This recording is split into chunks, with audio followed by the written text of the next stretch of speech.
every playwright breathes a certain way.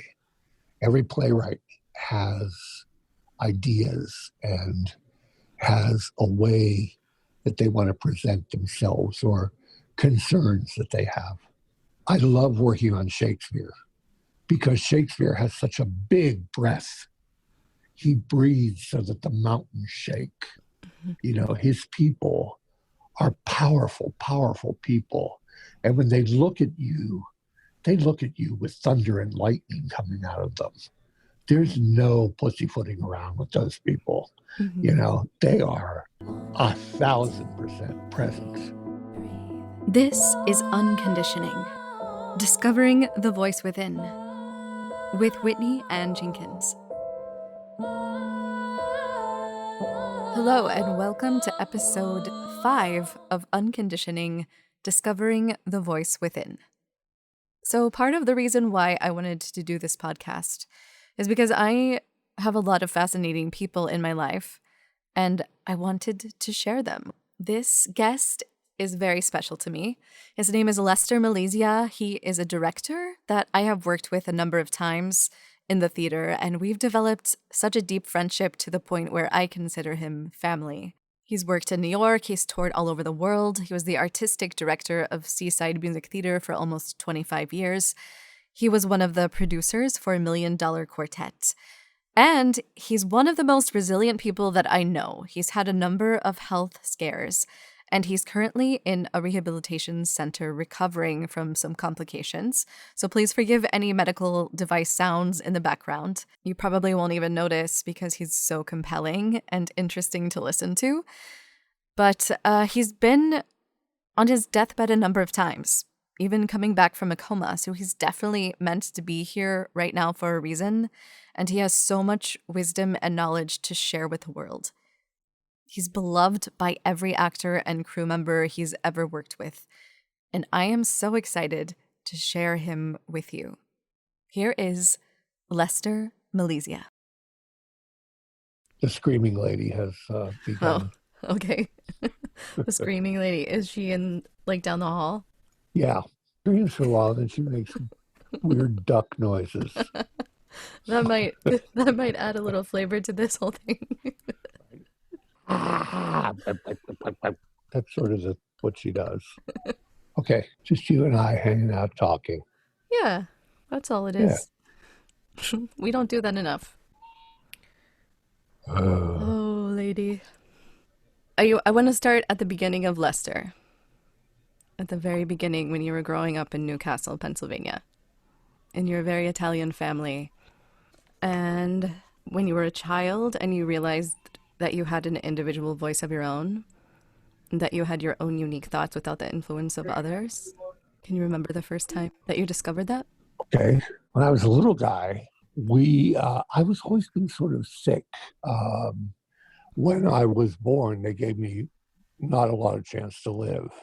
And that kind of keeps coming back the rest of my life. I don't know why, but that's what happened. But when I was a little guy, we lived on top of the restaurant that we owned, which was the Villanova Inn on Washington Street, Newcastle.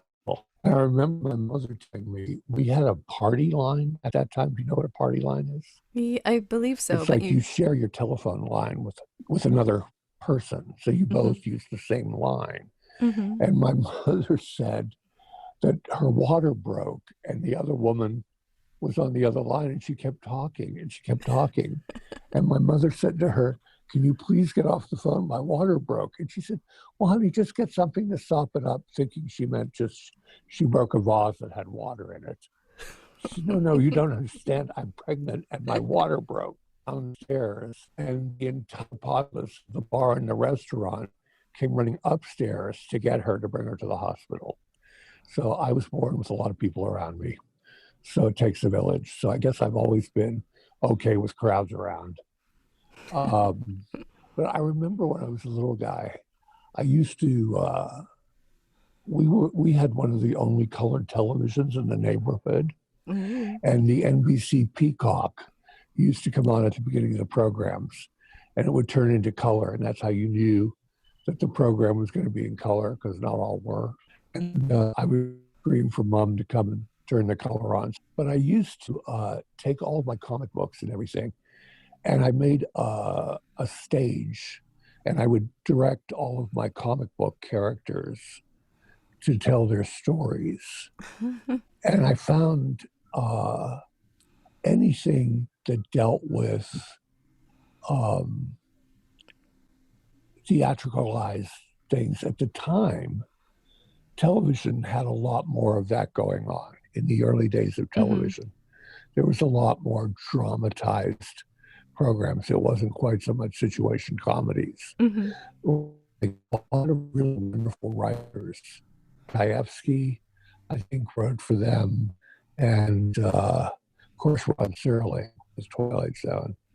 And so a lot of people, they even did some D.H. Lawrence plays, I think.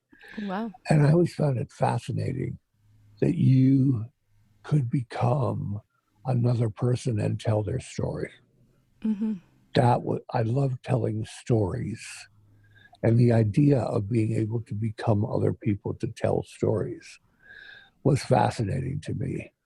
And in school, I always liked telling stories and stuff like that. Of course, I was the really weird one when I was a little guy. They used to make me come out when there was a party, recite The Raven, which I could do by memory. And I kept thinking later on, I thought, those people must have thought that is the strangest little kid. Because I would just stand in the corner, quoth the Raven, nevermore. It was. How old were you at that time? Probably 7 or 8, I would think. But there was always something in me that needed to tell stories, that needed to step out. I remember, what's her name? One of the big acting teachers, Stella Adler, that's who it was. Okay. Criticizing him. And he finally said to her, "Oh, you want it bigger than life?" She stopped dead and pulled back and said, "Darling, there is nothing bigger than life." And I thought, that's true. There really is nothing bigger than life. Whatever you have, however your life is, you let it grow to that size. And then when you put it on stage, it has to take the stage. It has to demand the audience's attention. You have to be alive to every moment of it. And I think about acting was that for that, 2.5, 3 hours that you were on stage, you absolutely lived at the top of your life, at the top of your game. Everything is brighter. Everything was more intense. There was no just passing by when you're on stage.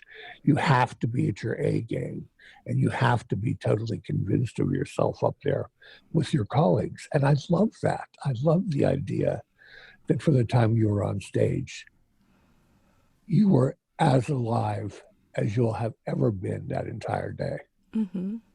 We had a friend, his name was John Agan, big old Irish guy. He used to try to tell me the difference between lace curtain Irish and something like that. And he would take me to see plays.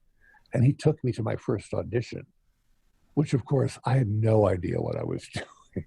I just kind of fumbled up there. What point were you still in Newcastle at this point, or where were you? I was still in Newcastle. And Dave Matthews was the director at the time. And he was this very big, elaborate guy. And he cast me in The Wizard of Oz as like chorus and whatever. And I remember we had to wear these little green. This was, of course, in the 60s. So the costuming, I looked like I had this short little green skirt, or like, I don't know what you would call it, a one-piece moo-moo type thing that came above my knees, and plastic boots on. I thought we should all be like go-go dancers in the Disco of Oz, But I got through that, and then that was pretty cool. And then I think he called me to do the next play, so I was hit the roof. And I just started working with them. And I think I was there as often as I could be. I think the next thing I did for them was funny thing happened on the way to the Forum. And then I remember I never wanted to go home. Even when like I was done with rehearsal. Yeah. I just would find a little place to sit and watch everybody. I wanted to see everybody rehearse. I wanted to see how people rehearsed. I wanted to see how people learned how to dance and how the choreographer went about choreographing things and how the director, who was David, talked to his set designers and his lighting designers and how that all worked. What was all the inner workings of all of that. And at that point, I think in the back of my mind, I always wanted to be a director, but I put that back because I was, 17 or something like that. And that was, I didn't see that as a possibility for myself. And I took every drama class I could. When I was in high school, I did every play that I could. When I was in high school, there was a guy named Mark Klinger who taught the drama classes and directed the plays.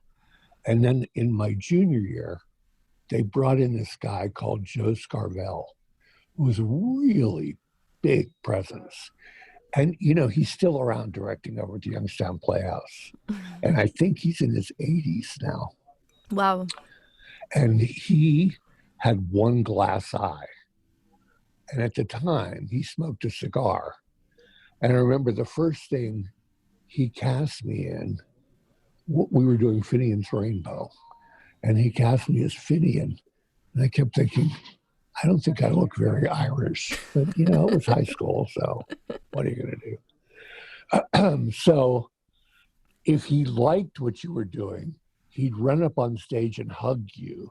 And the one eye would just kind of like stare you in the face while the other eye kind of bounced all over the place. And then he would just hug you. And if he didn't like what you were doing, he'd throw a lighted cigar at you. I managed to escape without any cigar burns. So I figured I was doing okay. So we had a big success with that.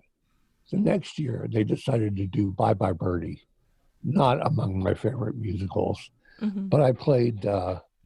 McAfee, Paul Lynde's role. Yeah. And I had the worst time learning that Ed Sullivan song. When there was a little boy who played my boy, and the music director kept saying, well, he learns it, why can't you? And that, I don't think that poor little boy knew how close he came to being murdered. But it's about Elvis. Right. All that. Well, he cast a black kid as Elvis. Wow. And this was in 1969. We got picketed.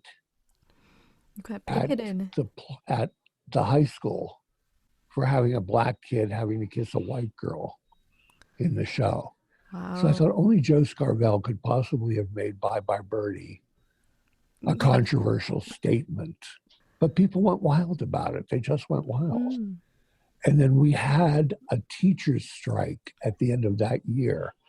And I was on my way to Europe, which was like my graduation present. They sent me over to Europe. And I really wanted to go on time. So we were working to get all that. And then they used to have a thing called Class Day, where you do this kind of like weird show for everybody. And it was kind of like a cross between Saturday Night Live and Laugh-In. Like a sketch comedy kind of thing. Yeah. And everybody's like, Lester, you have to direct this. You're the only one who knows how to do it. So that was actually my first directing job. And it was rude as all get out. We just had the best time. And then I think we went to Kennywood Park, and I eventually did make it to Europe.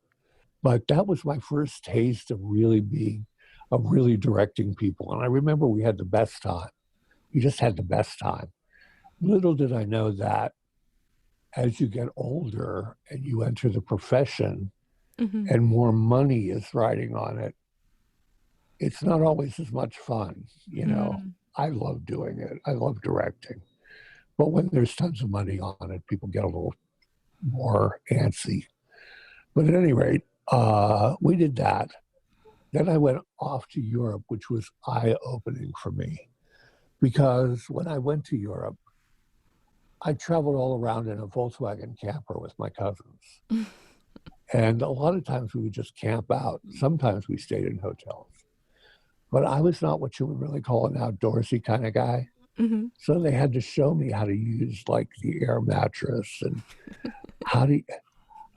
One of the things I remember is Europeans have the weirdest toilet paper on the face of the planet. It's the worst. But I spent a lot of time in Paris. Mm-hmm. And I went over to see the Paris Opera House. And we spent time in Amsterdam. And we spent time in London and Rome. I loved Rome. Mm-hmm. It's so weird, but it's like most cities like that. When you get into the middle of it, there are parts of it that are just like garbagey. Right. But then out of that garbagey parts comes these magnificent edifices, like the Colosseum and all that. Mm-hmm. I remember it was several years ago now, but they were working on refurbishing the Colosseum, and they did a production of Oedipus Rex in there. Wow. And I thought, oh my God, I would have loved to have been there to have seen that, you know. Yeah. How did going to Europe change you as an individual from Newcastle, Pennsylvania? Completely. It changed me completely. That's where I found my voice and where I found my independence. Mm-hmm. Because along with losing my virginity, but that's a whole other story, I met all of these people who were, and you know, this was still when the Vietnam thing was hanging over all of our heads, and were very passionate about everything, passionate about philosophy, Mm-hmm. and passionate about theater and all of that. And then I stayed over there for a while. I was supposed to come back, but I auditioned for Hair and got cast in Hair in Amsterdam. Wow. And we lived in tents. So I stayed over for a couple more months and did Hair in Amsterdam. And met people from different parts of Europe that were doing theater all over the place. Mm-hmm. And then when I came back, all I wanted to do was go back to Europe because I felt much more at home in Europe than I ever felt in the United States. I did not feel at home here as much as I felt, I don't know, I just felt I had a connection to the history Mm-hmm. and the philosophy and the argument of Europe, I think, is the best way to put it. I can relate to that. I felt the same way when I was there. Of course you did. Yeah. Of course you did. Anybody who's worth knowing feels that way as far as I'm concerned. Yeah. So I did go back. I went back. Oh, I know what happened. I went to Westminster, which was, Westminster was very good to me. They hired me to teach out there and all that stuff. But as a student, it was very bad for me because at the time, it was a very conservative school. Mm-hmm. And I wanted everything at that point. You know, I wanted to know everything. And they didn't want to teach me anything. And, you know, I think if you don't try everything, you don't get anything. So it stopped me, and I was not planning on being stopped. And you asked when I found my voice. Yeah. And it was Europe, of course, that led me to my voice. And there was a teacher out there at the time who was, I don't know, and he's gone now, so I can never ask him. Excuse me.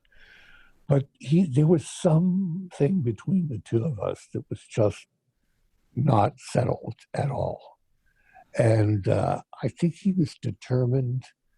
You know, there are some arts teachers, not only theater, but I think all arts, who have this weird philosophy that in order to make you an artist, to teach you how to be an artist, they first have to break you down Yeah. completely and take away everything about Uh-huh. you to then rebuild you as an artist. I don't Yeah. believe that. Like a military style. Exactly. Yeah. And he was that. Mm-hmm. And I couldn't bear it. And finally, I went into his office one day and I actually ended up standing up on his desk, stamping my feet on his desk and screaming, I'm paying you for an education and you are not educating me. And this is ridiculous. So that about ended my career at Westminster. The guy who was the head of the department came to see my parents and really wanted me to stay at Westminster. And I remember this guy telling, well, maybe you should be in a conservatory. I said, well, maybe I should be, but I'm not in a conservatory right now. I'm here. Mm-hmm. And I would like to contribute here, but you're not letting me. And that is making me crazy. Anyway, I went to New York. I eventually went back to London. I studied at the Royal Academy of Dramatic Art. I got to be with Peter Brook Wow. in his workshops. He was just at that time was kind of coming to the end of his theater of cruelty Mm-hmm. workshop, where he took the teachings of Antonin Artaud with some Grotowski put in there and took us through those kinds of exercises. And I felt like I had been reborn as an artist. I felt like after that, I could do anything.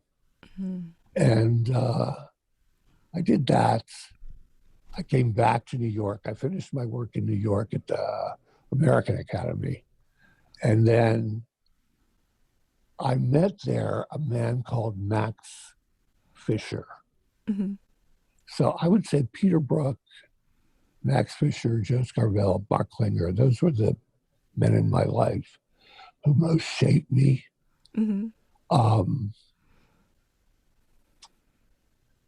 Max was a major actor in the Weimar Republic in Germany. And he was an actor as the Nazis were taking over. Wow.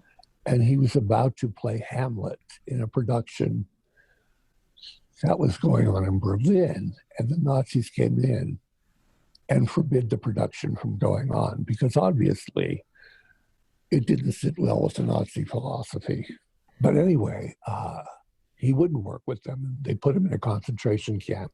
It was not like a Jewish concentration camp. It was for their more political prisoners, but still horrible. Yeah.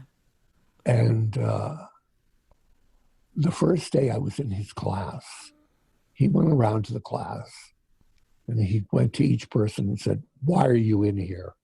What are you doing in here? And, this one kid stood up and said, because I want to be rich and make a lot of money. Max said, get out of here. Max's entire thing was that as artists, we are the mouthpiece of our generation. Mm-hmm.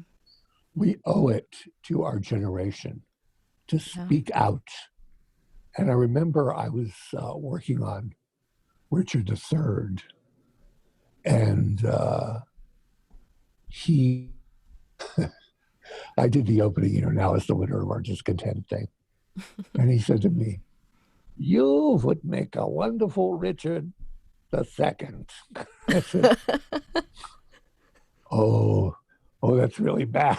He said, yes, he's bad. I said, okay, let's go back to work. So he started taking us back to Nazi Germany.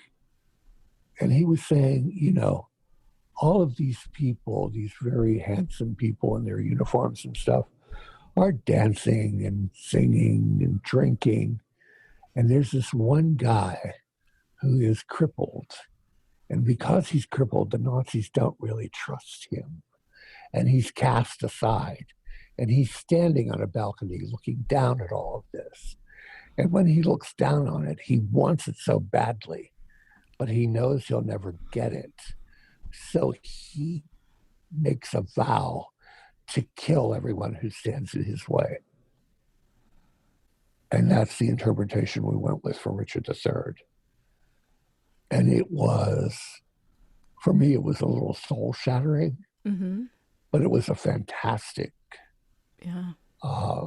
experience. And then he directed me as Hamlet.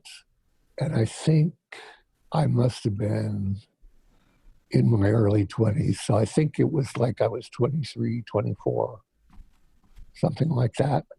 And he just about ground me to a pulp in rehearsals for that. I don't recall, I know I must have, but I don't recall ever working so hard as I did for Max, because the role, obviously, was extremely important to him. And he was not going to let me be anything less than I think he demanded of himself. And I scored pretty well with it, if I have to say so myself. I scored pretty good. Of course you did. And he then took me to his house and introduced me to his wife. And we would spend hours in his apartment. He took me through all of Shakespeare, all the Shakespearean roles, and that he thought I could play, and worked me through them and everything. It was enormous education, the like of which I don't know where I would have gone. So we came to graduation from that, and I auditioned for the Alabama Shakespeare Festival, which was very new at the time. I think they were in their third year or something like that. And I got cast, and I was really glad, because right before that, my agent at the time sent me to an audition for an outdoor drama called Trumpet in the Land. And I had a Grease audition the same day. And I was going over to Barney's to pick up a suit. So I was dressed in jeans, rolled up, T-shirt with Winston or cigarettes, I forget what, rolled up in the sleeve. My hair slicked back, and it began to rain and hail like mad that day. So my hair was frozen. And the audition for Grease was at the Music Box Theater, and they put us all down in the green room, and everybody was kind of dressed, 50s-ish. And I was standing there, and my hair started to melt all over my face. And the guy who was auditioning me was, I think, one of the greatest casting directors and agents in New York. His name was Vinny Liff, and he's passed on now, but he saw me do Noel Coward's Present Laughter. I was playing Coward's role, and he was all over me. He was like, yeah. And I thought, because I knew he was a big Broadway casting director. I thought, I can get stuff out of him. So, and I did, but not what I was expecting to. But at any rate, he said, "You're really not right for Grease," which I'm probably not. I mean, if I were casting for Grease, I would probably not cast myself. So I went. I thought there would be, usually when you go up for a Broadway audition, there's like 5 or 6 people watching. But I went up on stage in the Music Box. I think it was the Music Box, I'm pretty sure. And there was only one person in the audience, and it was Vinny, way out in the middle of the audience. He said, "Lester, how you doing?" I said, "No." "Vinny, how you doing?" "Great. What are you going to do for us?" I said, "Well, I can do Love Potion number 9 and 16 tons. Which do you want?" He said, "Do both." And in Love Potion number 9, I had a really cool split in the middle of that. So I was real anxious to show that. I made sure that I did the split, not my pants. So I sang Love Potion number 9, and then he went to see 16 tons. So I sang 16 tons. And he said to me, "Well, you're still wrong for the show, but that was really fun." So anyway, then I had to go to an audition for Trumpet in the Land. So I ran over to the Trumpet in the Land audition, still dripping. And they were like, well, what can you do? I said, you want to hear 16 tons? They said, sure. So I sang 16 tons for them. And the music director was laughing so hard he could barely play it. And then they wanted to know, could I do a monologue? And the next day, I had an audition for the National Shakespeare Company.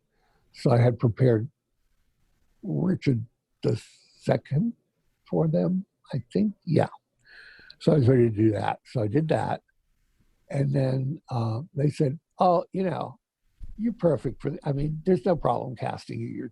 Because at the time, before I became a little old man, I was 6'4". Mm-hmm. And he was like, yeah, you're 6'4" and everything, you'll be fine.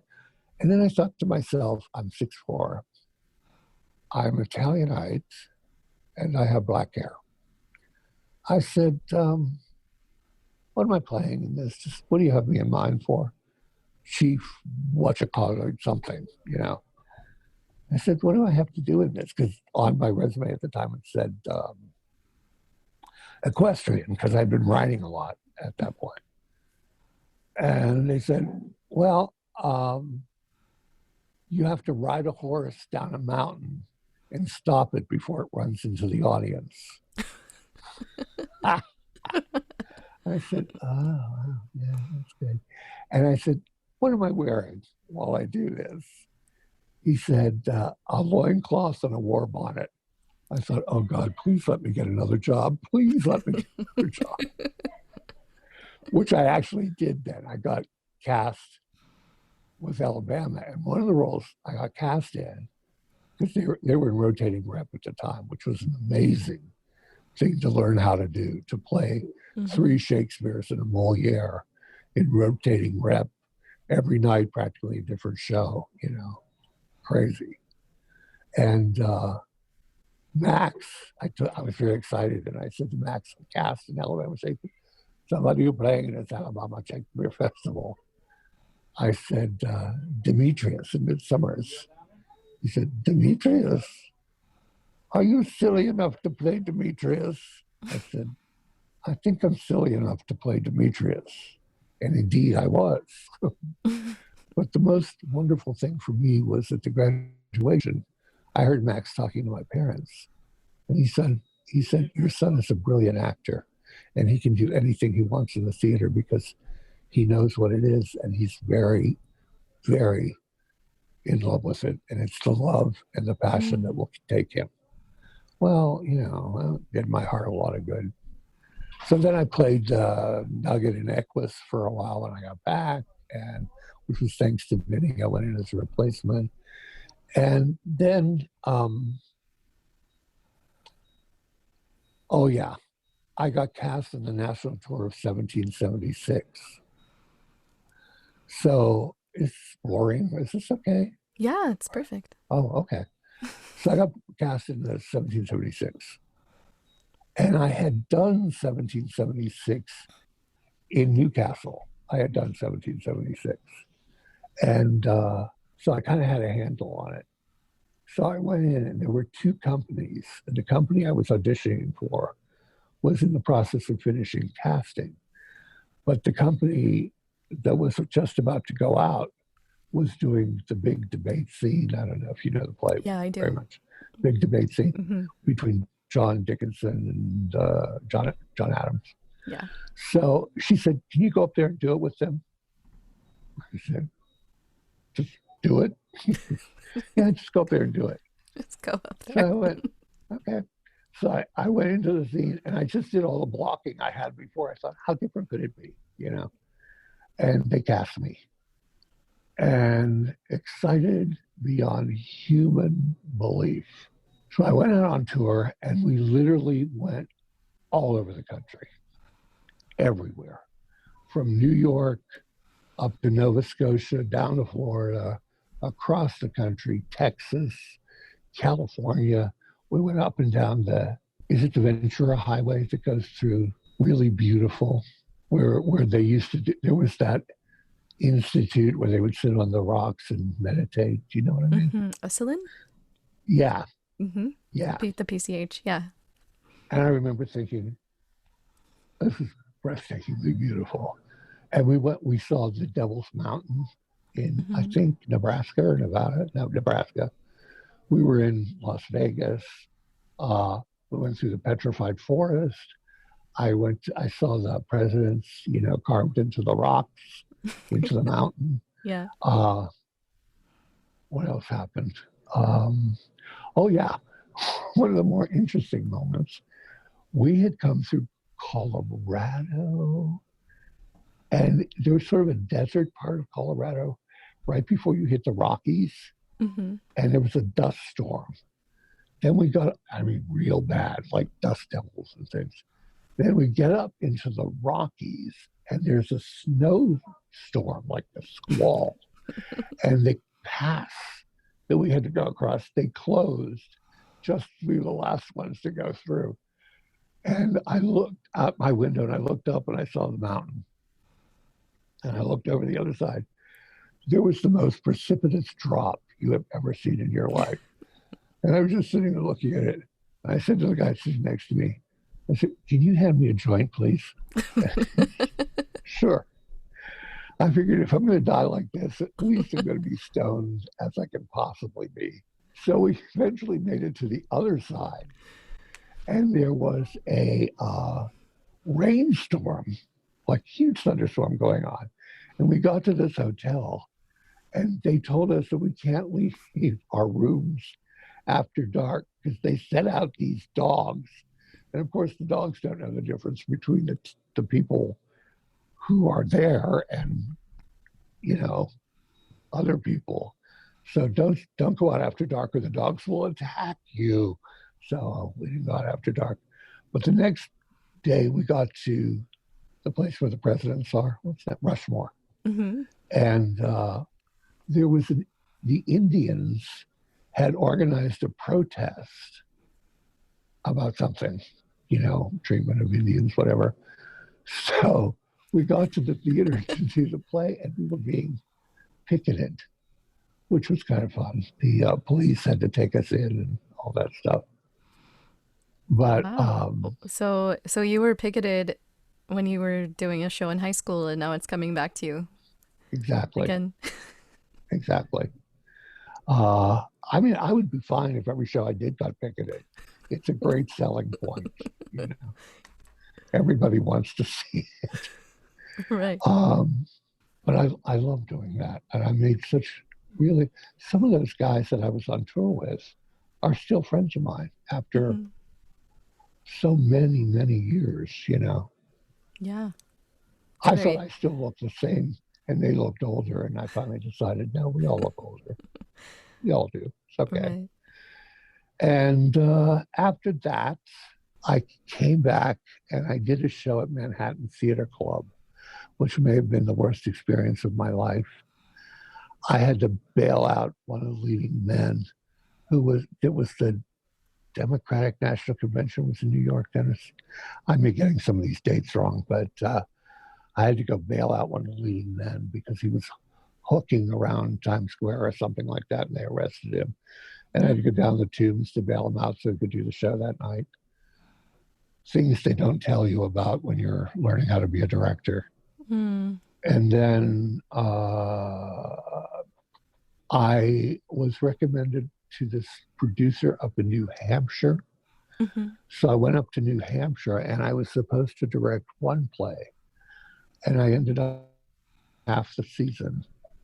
And then I came back and kind of directed everything for like 3 years up there.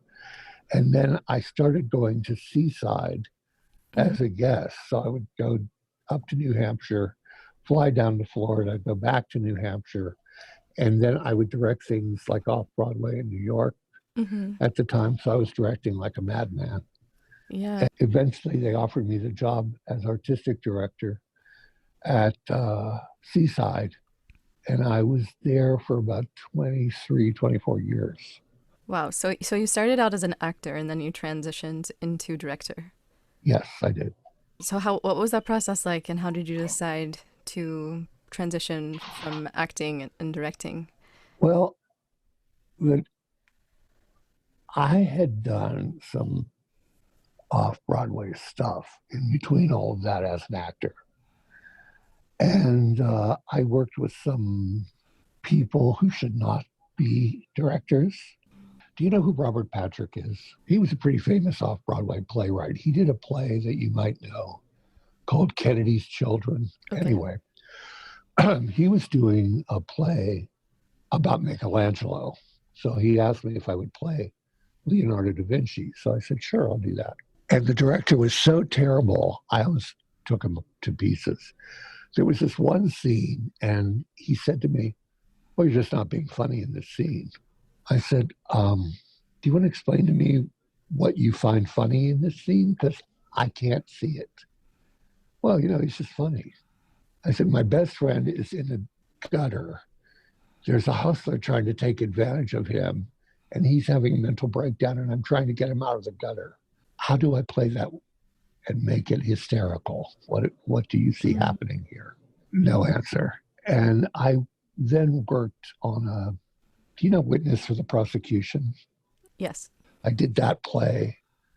It was it was in a new theater down by the over on the west side. Like there was an artist thing that opened there.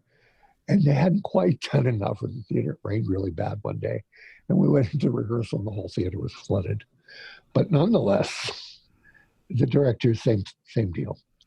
And I finally thought, you know what? I can do this better. I can make it better for actors. And I feel like I'm just a pawn here. And I feel like I can see it Mm-hmm. with much more clarity. Yeah. When we start working on a play, I would see the play in my head, clear as a bell. It would be like watching a film in my head. Mm-hmm. So when I started directing, there was it was a very spiritual experience for me, directing is. Yeah. Because what seems to happen, and this I recognized at a certain point that I had to have a lot of courage about being a director because you have to have the courage of your vision and your conviction.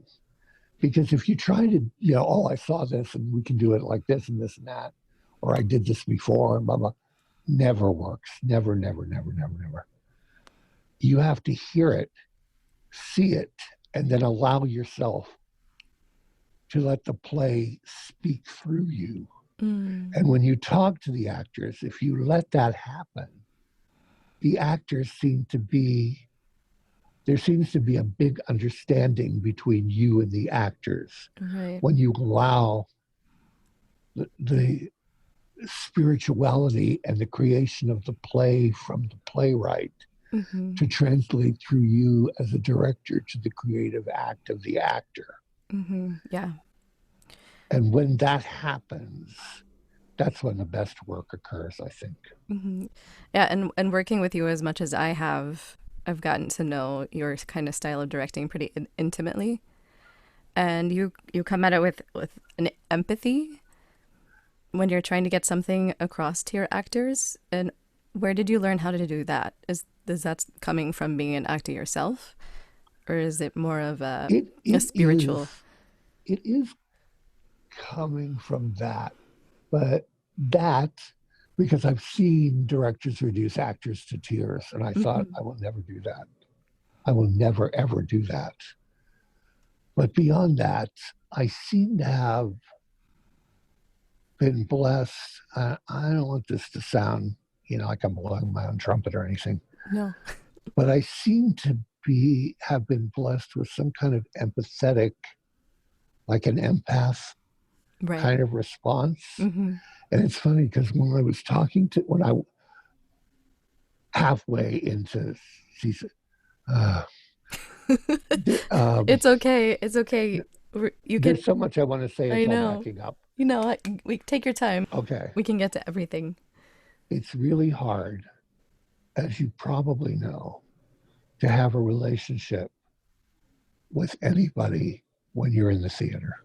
Yeah. Because the theater constantly takes you away. Mm-hmm. And I said to my partner at the time, if I don't do these things that I'm doing, I'm trying to make a life for us. I'm trying to make it easy for you and a life for us so that we can have the things that you want to have. Is this when you were And at Seaside? yeah, right before and then in Seaside. So that was Because, part of your decision for going to Seaside and taking that position? well, no, No? yes and no. What happened was I had gone, where was I? I was also directing at the time in Memphis, Tennessee, Mm-hmm. at a theater down there. So they would bring me out of New York to Memphis, and then they wanted me to go to Florida to direct something else. And then I would come back, and then they wanted me to be in New Hampshire for something. It was that kind of. So you were based in New York, but you went to different locations for different jobs. Yes. And Ned said to me, I need you here. And then we got into, you only care about your work, you don't care about me, kind of thing. And then that time he called me and he said, can you come straight back? Were you going to stay in Florida for a while? I said, I thought I'd stay for a couple of days just to kind of relax. He said, could you please come back? And I said, yeah. Is there something wrong? And he said, I have thrush, which was a definite sign of AIDS. Mm. That was one of the indication of AIDS. Mm-hmm. So I went back to New York. And it began probably one of the worst periods of my life. I didn't want to leave him. Mm-hmm. And I tried to stay with him as much as possible. And I tried to make sure when I couldn't, because I had to make money because he was less able Right. to make money for all those things that you have to have in New York, rent, food, Right. whatever. And, but he was going through a very self-destructive time. And I was trying to hold him back. This is very hard to explain, to hold him back. But he was, and then You were they trying offered, to prevent him from I self-destructing. was. Okay. And I remember we went to see a movie that Jane Fonda was in, and I can't remember for the life of me what it was, but we got in a cab to go home. And he was losing it really fast because the AIDS had slipped past the blood-brain barrier. Mm-hmm. And not all the time, but a lot of times, his mind would start to slip into other ideas or other things that were going on that were not going on.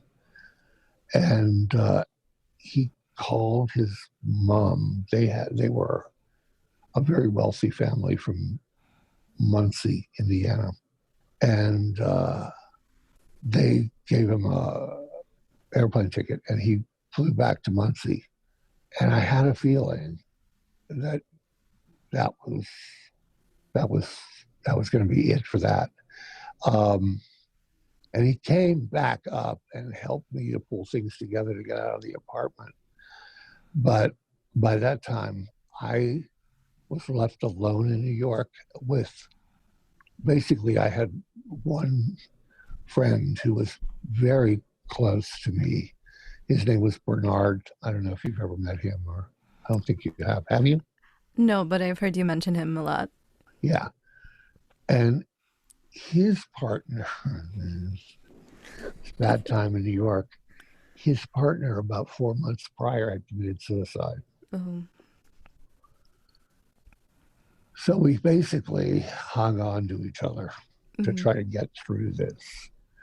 And I would call Ned on a daily basis, and it would be better and worse and better and worse. And I told them in Florida that I was going to take the job because what happened was I was walking around New York and I could see ghosts everywhere. Mm. All the people that I knew who had, because really, I was literally going to a funeral every week. Yeah. There were people dying like that. I remember seeing a friend of mine, had to be 2 weeks later. I went to the theater and I was sitting there and I looked up and I saw him being seated and he looked like he had aged 40 years. Mm. It was horrible, horrible. And I couldn't even ask any more. You know, normally you see somebody go, "Hey, how you doing?" Could not do that because people will tell you how they're doing. Mm-hmm. And generally it was not good. Well, you could see. And yeah, exactly. So Ned was in Muncie and I was in Florida. And I was going to do a series of one-act plays. Tom Starwood's The Real Inspector Hound, Mm-hmm. and something else, which I don't even remember now. And I asked Ned if he thought he could handle the stress of it. And he said he could. So he came down to be with me, but he wouldn't touch me and he wouldn't sleep with me and nothing. Mm-hmm. And I kept trying to tell him, you can. I'm not frightened of this. And then I went up to New York to do casting, and he came up to New York with me. And he had a wig that his parents had bought him, and he knew I liked his hair, his regular hair, and he wouldn't take off the wig. And I said, it so does not matter to me if you're bald or if you have hair. It does not matter. Mm-hmm. But he, and then I went into rehearsal for Midsummer Night's Dream, one of the millions of productions I've done. And I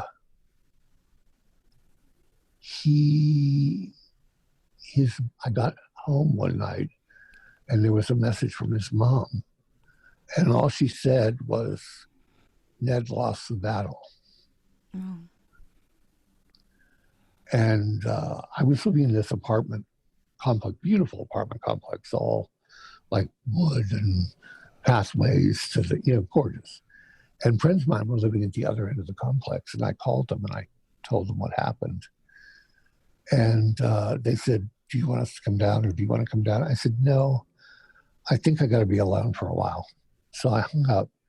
And suddenly I felt the most incredible blackness just coming out of the walls and the floor and everywhere. And I said, I have to get out of here. So I went down to their apartment. I walked in and I literally fell on the floor screaming for bloody murder. It was like my entire insides had been ripped apart because we've been together for about 20 years. Wow. And I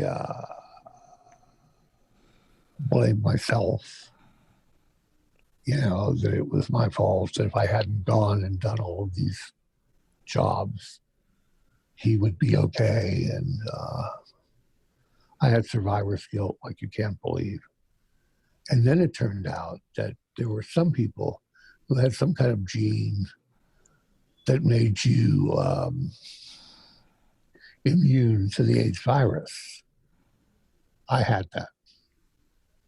So they wanted to study my blood and me to figure out what was going on. I had it, Bernard had it, and a couple of our friends had it. And that was almost more than I could handle, So Ned died and I kept directing because it was in the work that I could lose the outside and concentrate on the work. Right. But I remember there were actors that I worked with who would say to me, are we ever going to see you smile again? Or are you never going to smile the rest of your life? And I didn't know how I was ever going to recover from that. So I met this other guy down there eventually after much time had passed. And it was a mistake, a terrible mistake. So, I let the mistake go on. We have a lot of those in the theater, don't we? Yeah. It just happens, it happens. And eventually I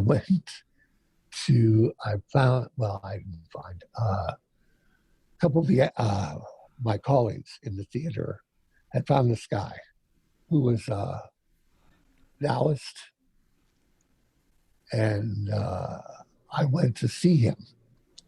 They recommended me to him to me, et cetera, et cetera. So I go to see him, and he said, because at that time I was becoming agoraphobic. I was convinced that when I opened my apartment door, someone was going to stab me. Oh. Well, being an agoraphobe is a terrible idea for a director. So I go to see this guy, and he said, I have to give you a test. Well, of course, the thing I needed right then was test anxiety. What's the test for? He said, it's to see if you're seriously psychotic. I said, what happens if I'm seriously psychotic? He said, well, I can't treat you, but I'll get you to someone who can. So I took this test, and I'm kind of smart enough to see what the patterns were. So I made sure that they wouldn't think I was seriously psychotic. I probably should just went with it to see, right? And about a week later, he called, and he said, I have good news and I have bad news for you. I said, okay. He said, well, the good news is you are not seriously psychotic. The bad news is that you need sleep like I have never seen a person need sleep.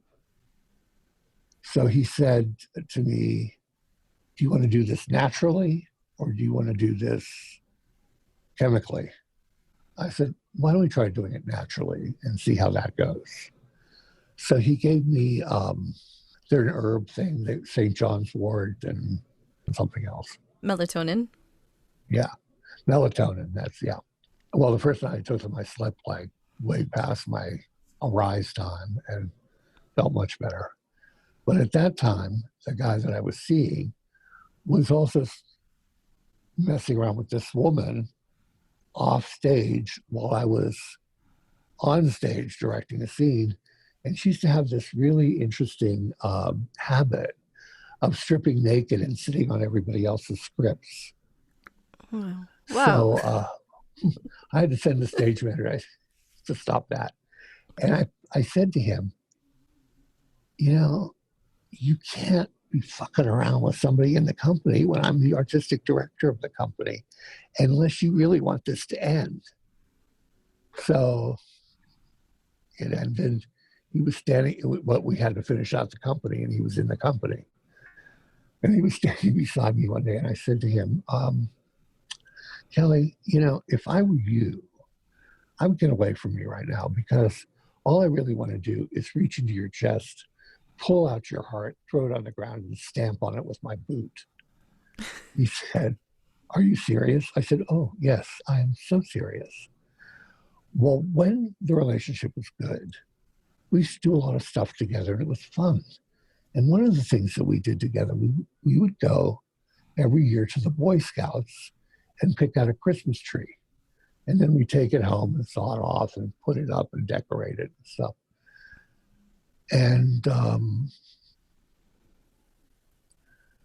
past the time when we were still together, I said to my analyst, Kelly wants to come and help me put up the tree. He said, how do you feel about that? I said, I'm not really sure. He said, well, I'll tell you how you should feel about it. If you do that, it's like taking all of your emotions and flushing it down a toilet. Oh, okay, got that. And then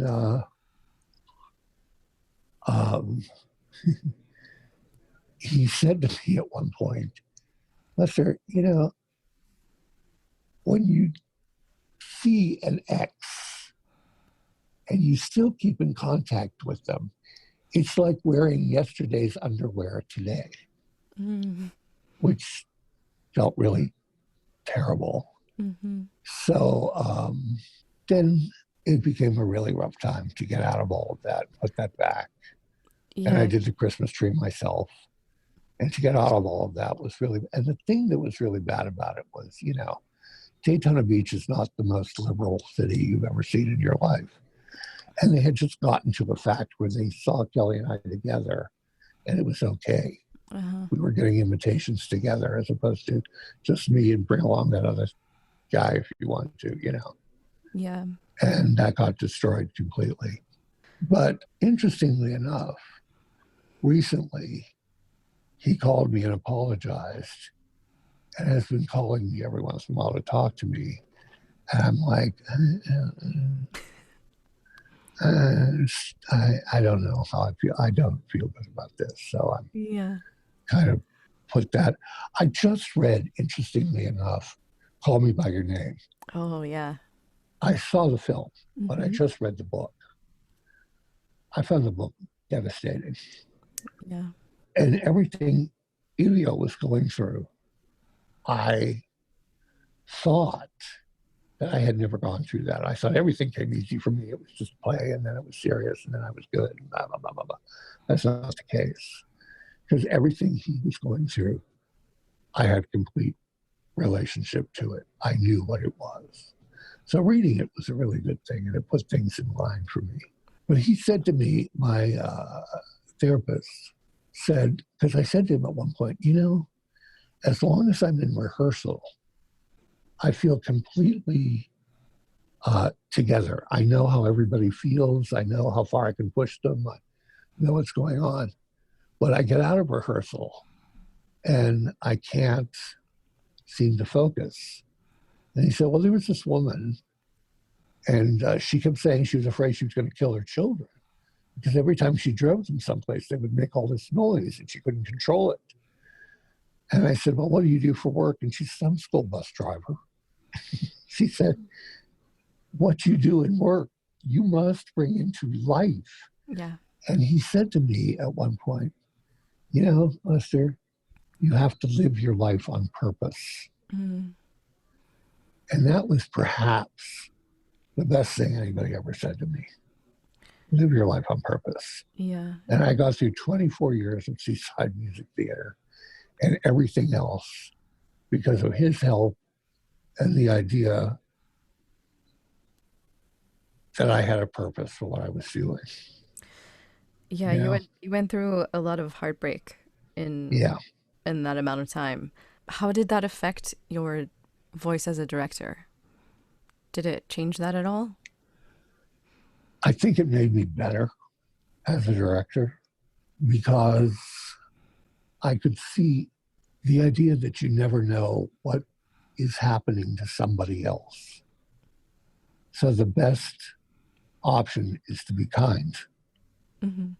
Because you can be kind to a person in a rehearsal and get more out of them than if you're a terrible beast. Because I know directors in town who like to throw chairs across the room and do all that bullshit. And as far as I'm concerned, that's ridiculous. That is nowhere as far as directing is concerned. When you direct somebody, you are asking them to allow you into their hearts and minds, to help them bring their art forward, and to work with you to bring your art forward in a collision of artists. You know, that together we agree that we are going to do the best we can to bring a story that will hopefully touch and move or entertain people. And we're going to bring it forward together. And that's a beautiful thing. And that's why I love being in the theater and I love being in rehearsal. And this time of being quarantined and not being in rehearsal. And, you know, I'm still in a hospital with my legs. Just about killing me because I don't have anybody to talk to about this. Yeah. and about my ideas for certain things that I want to do, and get that coalition going. Do you know what I mean? I do. It seems like so your inner voice is expressed through your creativity and your creative voice through your direction. It is. And, you know, as you said, you've worked with me. I have. So you're in a good position to kind of know whether I'm a total maniac or what.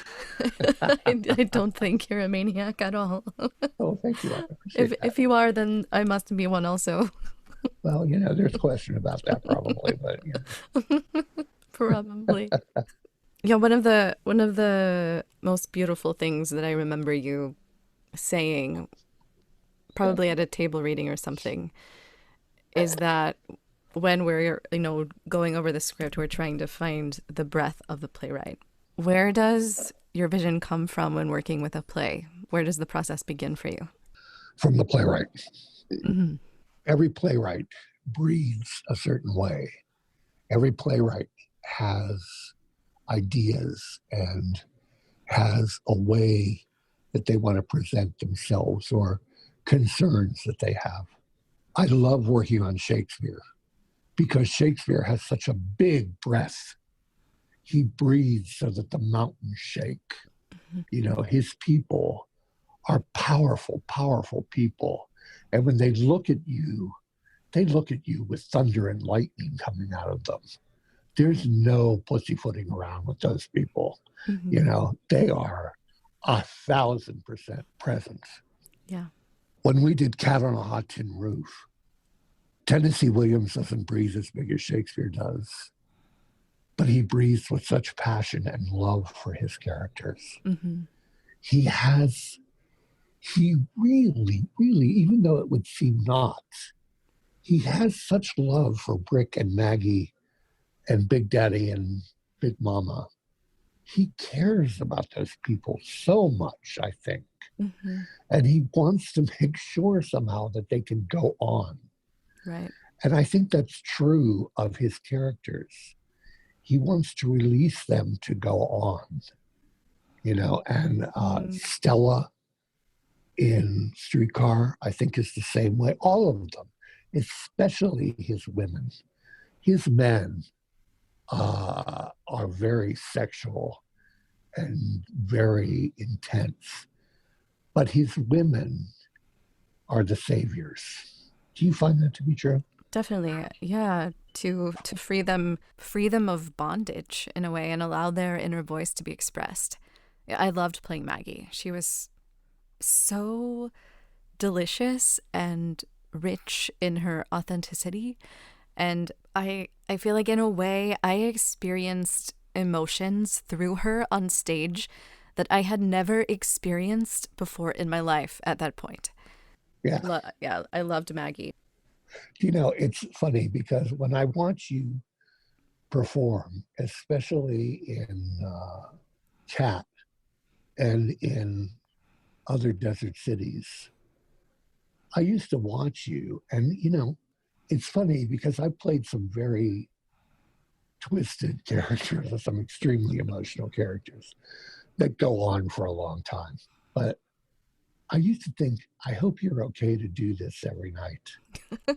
I hope it doesn't hurt you to do this every night, you know, because you were so passionate and so involved. And there was never a moment that I found to be untrue, you know. And I loved working with you because of that. Yeah, I think I was able to do that though because you presented a place where that was safe to be able to do that, Yeah. to be able to give everything into it. But I can say that after the shows I was exhausted and I didn't really want to talk to anyone. Oh, I'm sure you Definitely. were. And I didn't really want to talk to, but I liked to keep a lot of the experience to myself because it was such a state of kind of like a meditation or a transcendence that in a way was so sacred to me. So even our rehearsal process, Yeah, being I able can see that. to dive deep into that and have to open it to an audience is a whole different animal. Oh, God, yeah, it And really is. having to share it. Yeah.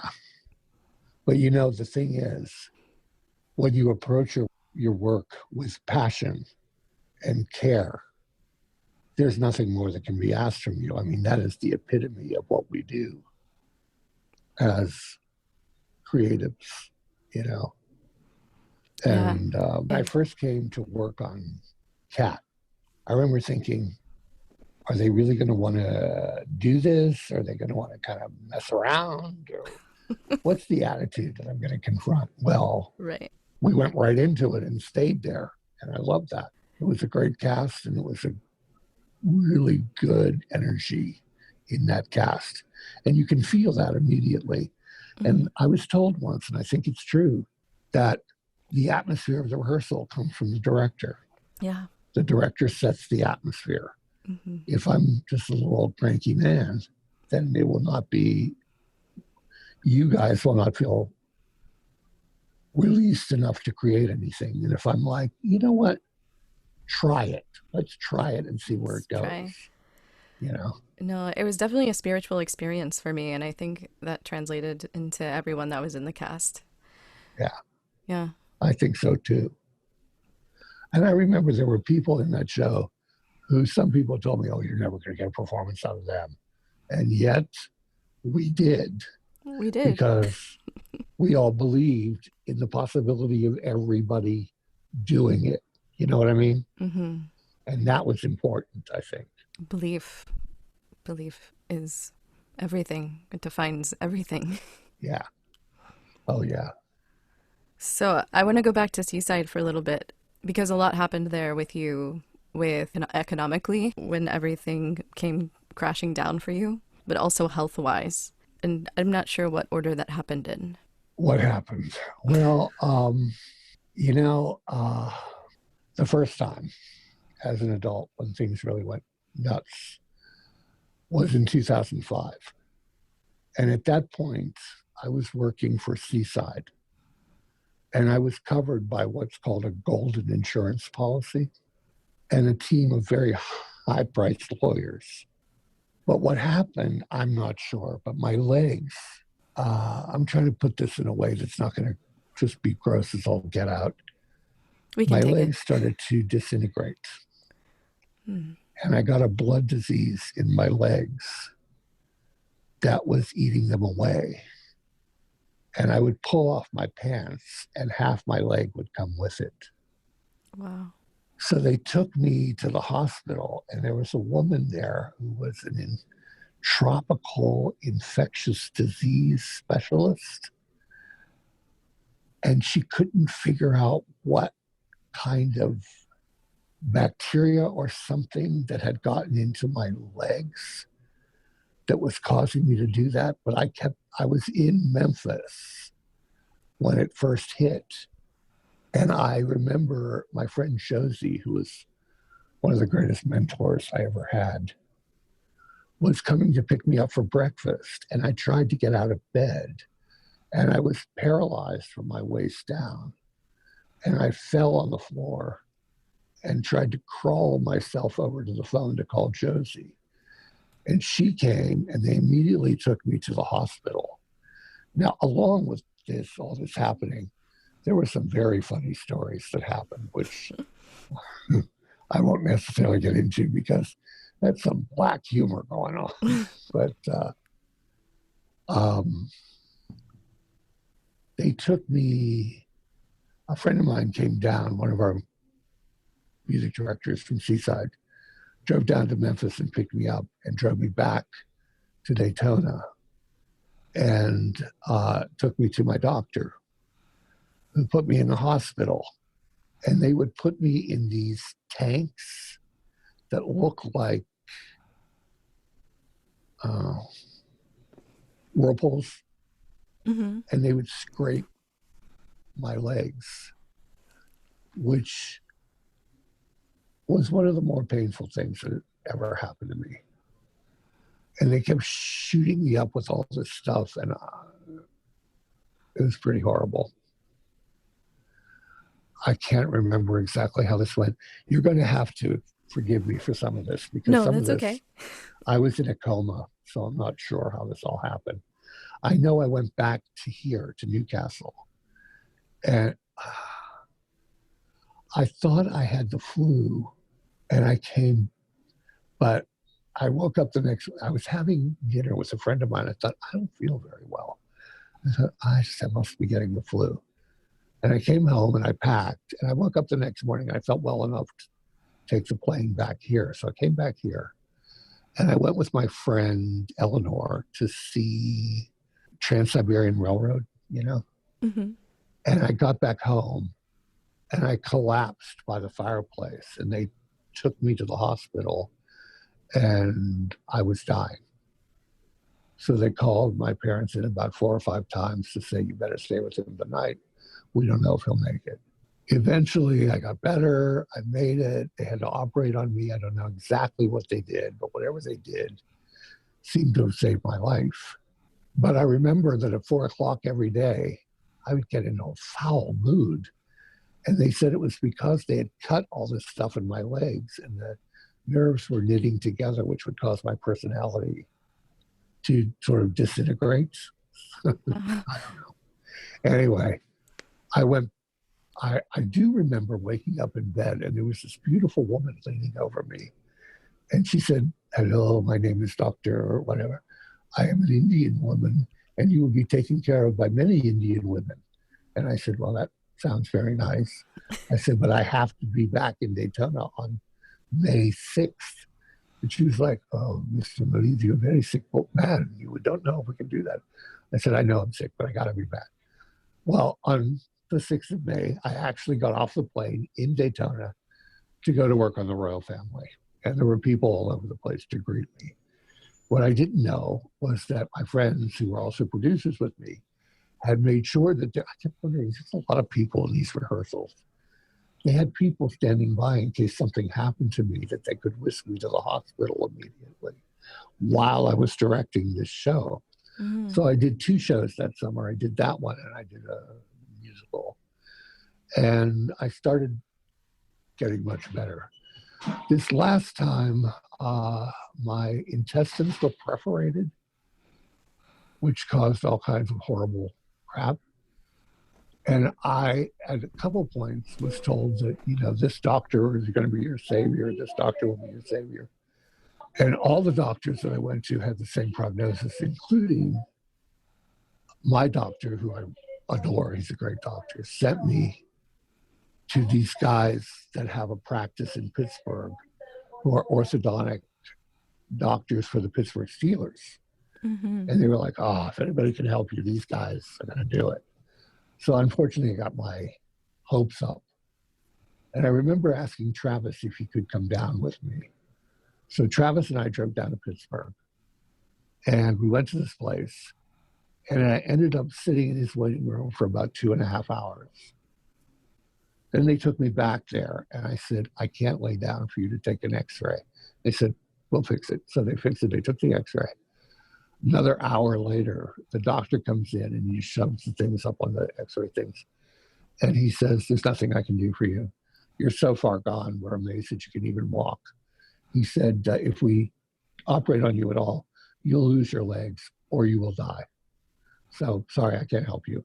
And he was walking out of the room. And I said, can you help me even maintain some kind of quality of life? Nope, nothing I can do. Bye. Wow. Well, Travis helped me get out to the car, and I just sat in the car for like 45 minutes trying to decide whether I should throw myself in the middle of the highway or figure out some way around this. I obviously figured out some way around it, but it was horrible because they gave me hope. Right. I could have dealt with anything but hope. You had gotten through a coma. Yeah. And, you know, they were not... and every doctor said the same thing. And I'm worried about it right now because I'm having a really hard time now. And I will be able to move around eventually. They're working on my house. They're doing all this stuff. Eventually, I will get around, but they're not really working with me here very much, plus which I am hoping that this is not the time where I will not be able to walk anymore. I'm hoping that's not where we are. I can still direct. I don't Right. think there might have been some divine providence that took me from being an actor took me to being a director, because I could never be an actor now, not like this, you know. I did one show in a wheelchair, and it was really hard. So now that I'm directing, I can direct from a wheelchair. That's not a problem, you Right. know. So have you felt challenged, and Oh have you God, felt yes. like you have had to compromise your voice or suppress it in order to No, advance things in any no, I way? won't do that. Yeah. As long as I'm in rehearsal, I know this is really hard to believe, but it's true. As long as I'm in rehearsal, I'm fine. I don't hurt. I'm completely connected to everybody and everything. I love being there. I would rather be there than any place else I can think of. Hmm. And I would rather be with the people that I'm directing than any other people I can think of. And that's the way it's always been. What is it about that you think makes it that way for you? I hear, okay, St. Catherine, I'll go lead the Dauphin into France. I hear, as I'm going on, I feel the energy. I don't actually hear words, but I have the energy and the insight to know where to go and what to do. Yeah. So It's what's a spiritual yeah. force Uh-huh. that uses me as a conduit, Okay. I think is the best way of saying that. Oh, that sounds very, but that's how I feel. We accept that I here. feel, oh, good.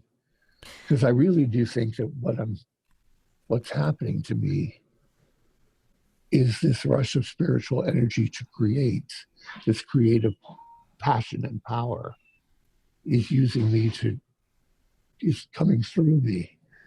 And it gives me such love and such insight and such passion that it overwhelms everything else that's wrong with me. Well, you've been through so much, and have been through situations where you probably shouldn't still be here in many ways, and you've come Yeah. through them. Well, the last time when I got sick this last time, two things happened. Once I went to the bathroom and what do you do? What are those rocks you pee out? What are they called? A kidney stone? Yes, kidney stones. Can I please use this? And the nurse took it. She looked and she went, "Oh my God, do you know you just passed kidney stones?" I said, "No." She said, "Look, there's these huge kidney stones in here. Didn't you feel anything?" I said, "No, I didn't feel anything." She said, "Usually people are laying on the floor screaming." And they told me the reason that I got so sick was because my pain threshold was so high, I didn't Mm-hmm. feel it. Because I've been in pain for so long, Mm-hmm. I just don't feel it as much as other people, I guess. So there's that. So you didn't know that you were in trouble. Yeah. So you have to come and tell me when I don't look so good. So I want to go back. I'm really interested in talking more about you being a conduit, and something is guiding you to direct. Something is speaking through you. Well, let me give you an example of something. I was directing The Tempest, and I had like six dancers who played the spirits, and a wonderful dancer who was playing Ariel, and great choreographer and all this stuff. And the woman who played Miranda was also a dancer. And I've never been satisfied with the way The Tempest starts. It feels empty to me. It doesn't feel like it ever lifts off, you know? Right. So I thought, let's try something. So I talked to Tony, who was my choreographer, and Prospero and Ariel. And I said, okay, you release Ariel to be the storm. And he had all these beautiful things hanging off his costume. He's almost naked except for these things, that would whip around. And he started doing these turns, and the thing would look like a hurricane. Mm-hmm. And the spirits were moving in hyper time. They were moving really fast. And I said to Miranda, you move very slow. It's like you're standing on the beach, and way out there, you see the ship in really direful harm, and you're trying to reach out to it, but it's like you're being kept back. Like you can't reach. The winds are so hard, and everything is so hard that you're moving in very slow motion. And then I took the people on the ship and said, you guys are moving in real time. You know, everything that happens to you happens in real time. So there's this spirit world, which is the storm, which is flashing around you. There's Miranda on shore trying to get to you, but she can't move. It's like she's in cement. She's moving very slowly. And you guys are trying to solve the problems, but are moving in real time. And I would watch it every other night. One night I'd watch it and go, that's really good. I really hit on something here. The next night I'd watch it and think, that looks like the biggest piece of shit I've ever put on stage in my life. And I kept going back and forth. And finally I said, just leave it. Just leave it. This is what you feel. Do it. Well, the audience went insane because they had never seen that. And I think one of the things that we do is show audiences what they have never seen. Yeah. If we can. Do you know a woman called Diamanda Gallis? If you can, see if you can find her. But she talks about that, and I totally believe that. As artists, it's our job to show an audience things they haven't seen. Right. And if an audience has never seen life move in 3 different time elements, let's show them that. Let's tell them that this is possible. That someday, when you're walking down the street, your life will suddenly pick up moving very fast, and you'll look at other people and you'll think they're not moving very fast. What the hell's going on? And other people will just say, hello, you know, this is, how are you today? And you won't know what the hell's going on. But you will remember the tempest, and you'll go, oh yeah, that happened at the tempest. Okay. Yeah. So that was one of the things that happened like that. So you've been in a hospital bed for a while. I have. And you've had a lot of time to think. I have. You have. So what is a story, if you had no restrictions, that you would want to share with an audience or tell them or show them in the way that you're describing now? What's something that you would... Here's the thing. Have you ever heard of, the art of, it's like the art of creativity or something like that? You would love it. It's a book plus a workbook. And there are exercises in there to release your creativity. The Artist Way? Artist Way. That's it, exactly. Yes. And remember she talks about writing 3 pages every morning? Morning pages, yes, I do that. So I've been doing that. It's amazing what it's done.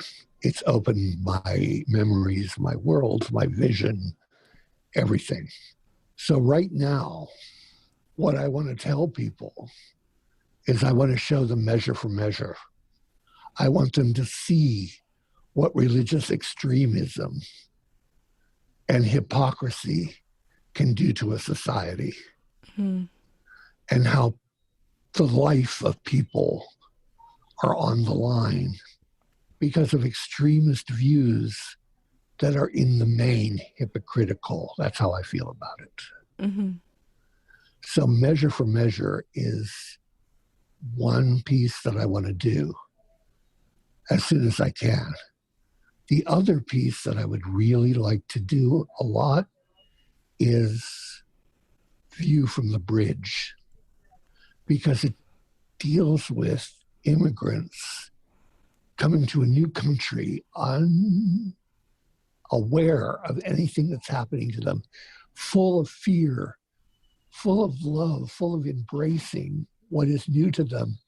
And yet the government makes it so fearful for them that they turn on each other. Mm. And I think those are the 2 things right now. Is that what you asked me? Yes, exactly. That I would like to do. How relevant. Yes. Yeah, well, because it is, and it should be, and we should be doing that. Max used to say, you have a voice. and people will listen to you. So use your voice. Don't turn into somebody who's hiding in the corner waiting for somebody else to tell you what you should be doing. Get out there and use your voice. And I was in Memphis, no, Daytona. I'd speak before the show happened. And do you remember Fahrenheit 9/11? Do you remember that film when it came out? Yes. So it was playing at this little arts theater in Daytona. And I went in the afternoon because it was an afternoon of an opening night. And I thought, nobody will be there. I thought it will just be me. Well, I walk in and the place is jammed with people. And that night we were opening John Guare's and Galt McDermott's Two Gentlemen of Verona, which was put out during the Vietnam War as an anti-war piece. Working for me right now, And Annie was showing at the other theater. So I go to open Two Gentlemen, and I said, Seaside Music Theatre would like to thank Cinema One for bringing Fahrenheit 9/11 here and allowing us to see it. Applause and boos. So I'm holding the microphone and I said, excuse me, is that Republican booing I'm hearing? Oh, isn't it so sad that I'm the one holding the microphone and I have the spotlight on me? So I went out at intermission and one of our biggest supporters just tried to rip me a new one in the lobby. And he was like, I love your art, but I hate your politics. I said, Jim, my politics are connected to my art. I don't have art without politics, nor politics without art. They are entwined. You can't have one without the other. And so we had that. We don't need an exit policy. I said, you're not really telling me that, are you? You're not saying that we have all these troops out there and we don't need an exit policy to bring them back. Of course, 2 months later, we have no exit policy, blah, blah, blah, blah, blah. And then they're going back in to see Act Two, and I'm at the door. And he turns to me and says, oh, by the way, can you get us 2 tickets for Annie for Saturday? I said, I don't think it's a good idea for Republicans to see Annie. But I did get the tickets for Annie, so I think that solved everything. That little moppet at least let me keep my job for probably another couple of years. And Seaside closed down because of the economic situation, correct? Yeah, well, again, periods of your life where you think, what the hell? You just go, my father passed away. And obviously he's my biological father. 3 weeks later, Tippin, who was my producer and my artistic father, passed away. So this all happened within 3 weeks of each other. And I knew we were doomed because it was also 2008. So the economy was falling to pieces. Daytona Beach was going to hell in a handbasket, Everything just fell to pieces. And that's what happened. And so then I came back up here, and Scott McGrath called me and said, you want to come out here and teach to Westminster? Which, of course, made me immediately run in and take a cold shower. Then I came back out and called him. I said, sure, what am I teaching? Acting and Shakespeare. Okay, let's go. So I worked at Westminster for like 9-10 years. How is it like to be back at Westminster after attending there and having such struggle in your own? Funny, because I went out there and I went back to the old stomping grounds, and I had my students, and they look so young. Oh my God. I felt like I should bring a couple of rattlers and squeaky toys, But they came and we were all, oh my God. You know how many pages you have on Google? I said, on Google? Did you Google me? Of course we did. I said, oh, no. So I hope that murder thing doesn't show up. Anyway, then we got along very well. And I did the misanthrope with them, and that went well. But I remember thinking, why was this place such a monster to me when it's just a playground?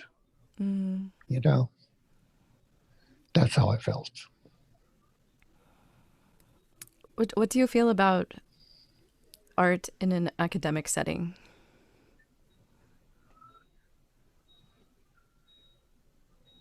Well, I think it depends on the academics. And I think one of the most important things about that is you should not be being taught by people who have never been paid to do what they're teaching you. Mm-hmm. I think the people who are teaching you need to have made a living doing what they're training you to do. Yeah. Because if they haven't, they will not understand what it really takes and what kind of passion and grit it takes to do what you're doing. Does that make sense? It does make sense. Yeah. So I think there are some academics now, like Max, who not only was paid to do what he was doing, he was a major star and suffered for his art. You know what I mean? Yeah. He had such belief and passion that he could communicate that to you, and you knew exactly what that meant and how important it was. And I think there are a lot of academic people right now and a lot of departments who shovel kids in and out, who I don't think people, it's hard to ever say this, but I think you should have people in your department who at least have a mustard smidge of a chance Yeah. to actually make a living doing this, Mm. you know? And people say, oh, how can you tell that? I can tell that very clearly. Most of the people I cast at Seaside Music Theatre have Broadway television movie careers. Right. I can see it immediately. You know, now that doesn't mean everybody's going to have me come all over the place to, you know, get their students happening. But I have seen people put students in drama classes where I think this is unfair to these people to take their money because they don't even have a glimmer Mm-hmm. of what is happening here or what it would take. I remember once I was teaching a course and I eventually had to fix it up because it was all women in an acting class, a course of all women. Okay. Mm. So the first day we met, I said, okay, guys, here's what we're going to do. I want you to tell me about your first boyfriend. Tell me, you know, like the joy of it, what you thought about it, how it made you feel. About an hour into the class, everybody was laying on the floor weeping. Yeah. I mean, sobbing, weeping. And you've been Andrew Aid, right? Yes. I saw him walk in the room. He turned around and walked right back out. He wouldn't even stay there for a second. And I was like, gosh, I didn't mean for you to be crying. I never, my fault, maybe because I'm not a woman. And I could tell you about my first ex and I could tell you about it. I could tell you what happened. And I don't think I would be involved emotionally like that for some, but I don't think the first one. I think the first one was kind of fun and happy, la la la. I don't think it was that kind of thing, but I think I could be wrong and you would know better because you are a woman. But I think women have a much more, that's why I think it's easier to get women to let go in a rehearsal than it is to let men let go. I think it's very hard because a lot of men are frightened because they're in theater, and if they have an emotional scene, they're gonna think that their friends will think they're gay, and that's what will happen. Mm. Well, I also think that they were probably closer to their first boyfriend than you were in age to Well, yours, and so yeah, it was a lot fresher. well, they were sophomores and juniors, Yeah, so I guess. but also I think that goes to show how important it is to have someone in charge who is empathetic and who can handle situations like that. Because if you have someone in that position who doesn't know how to handle people's emotions and hold them very gently, then that could be a terrible situation, a devastating one. Yeah, there was a lot of hand holding Yeah. and bringing it all back down and deep breathing and remembering the good times and say, all right, give me one really good thing. Give me a good thing, like that. That's how I thought it would, you know, Yeah, bring it together easier. that's good. Can you talk about being back in Newcastle after all of the experience that you gained from New York and touring around the world and at Seaside and facing Did almost, I tell you I went to Russia, by the way? you did not. Yeah, I did. Well, Well, we'll do add you that want me to tell in. you about that? Sure. Yeah.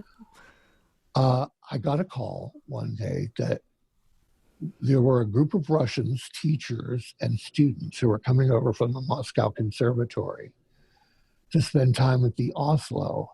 And they wanted to come up and spend time with us because they wanted to see how American musical theater was put together, because Mm. they loved American musical theater. And they wanted to come and spend time with us to watch how it happened.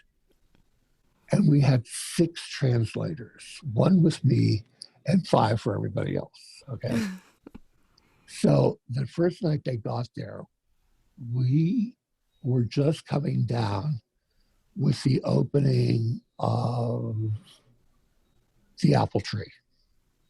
Okay. So I said, you'll see Apple Tree tomorrow night. So I had that all arranged.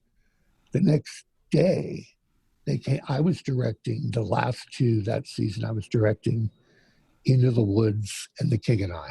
So they came with me to watch Into the Woods rehearsals. Not a movement, not a peep from these kids. And the translators were, and then we opened it up for questions afterwards, and they were just so excited by everything. And then we brought them into the choreography rehearsal so they could see the James Robbins choreography, Jerome Robbins choreography being put together for the ballet scene Mm-hmm. in King and I, Small House of Uncle Thomas. Yes.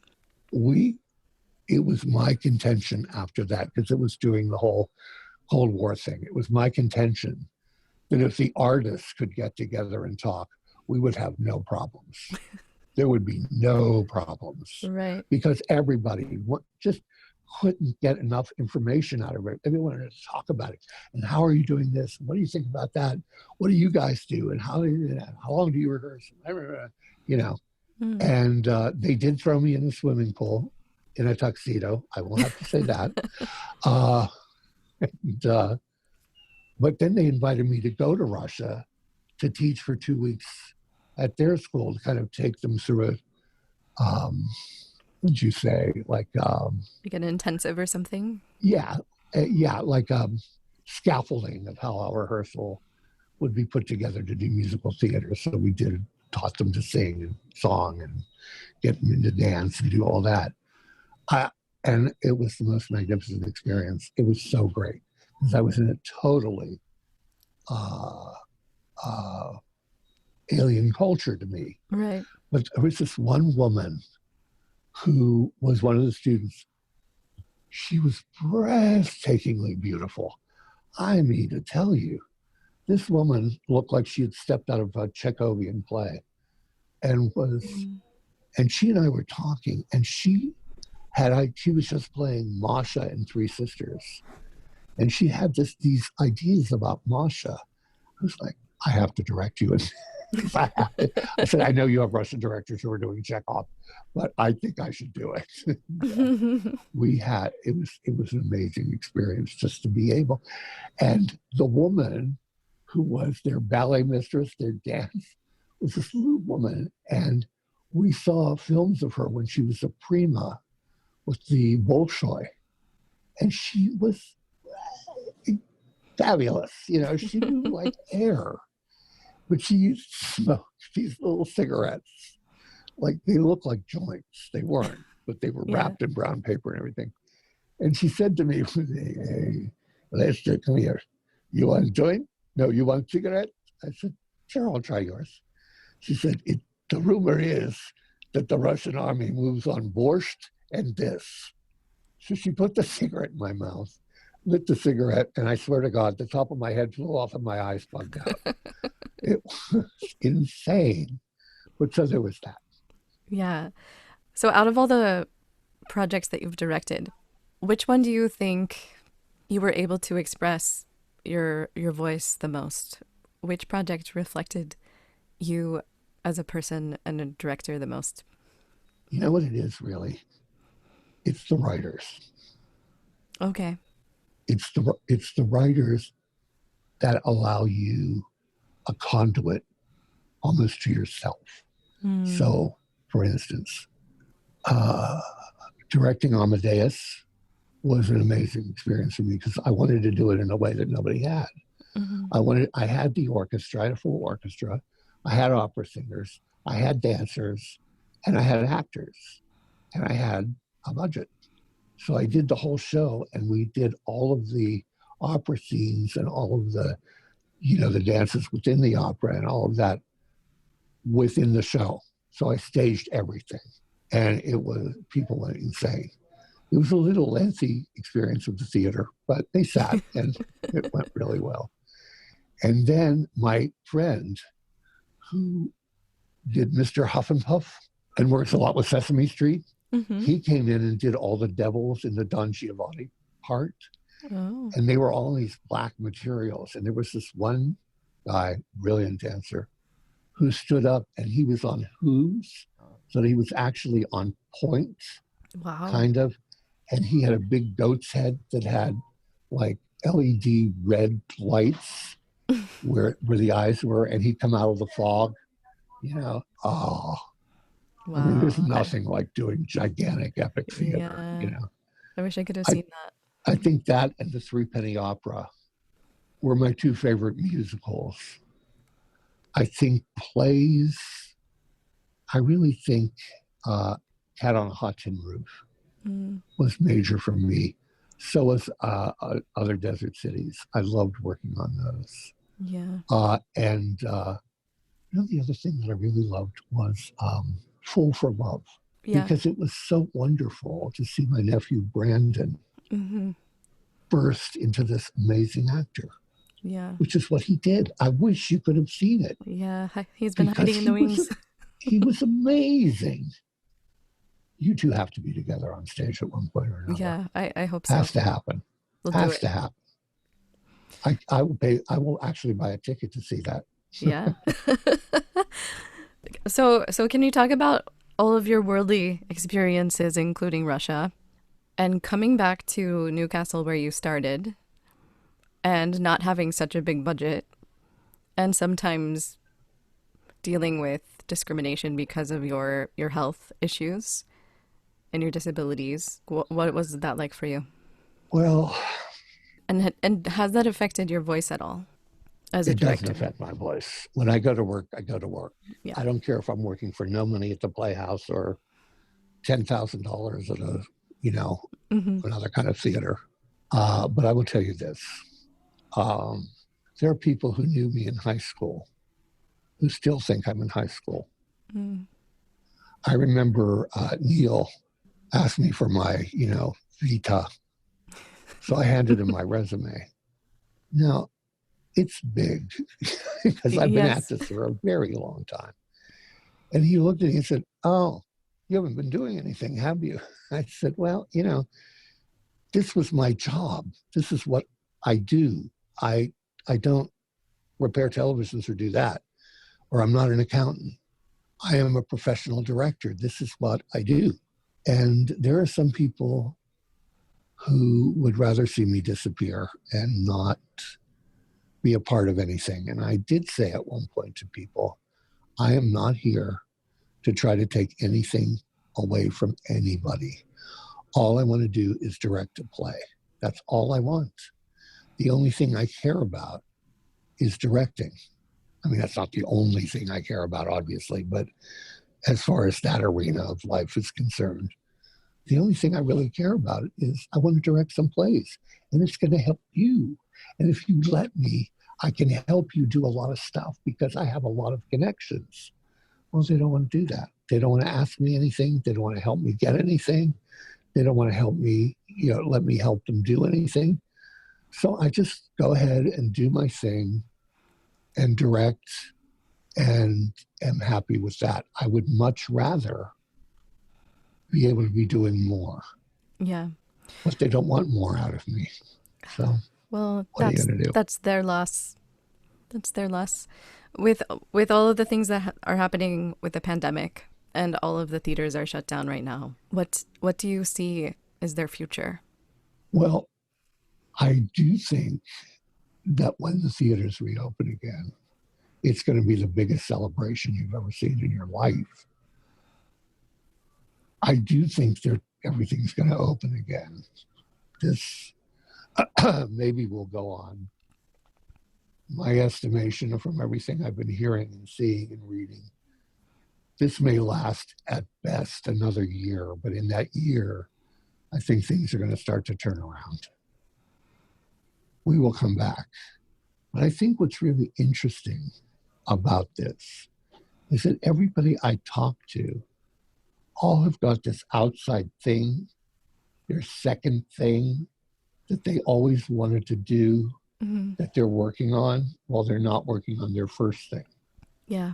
So I think it's opening up people, and they're going to be better. They'll be better actors, better designers, because they will bring all that stuff that they're working on now back to their number one art.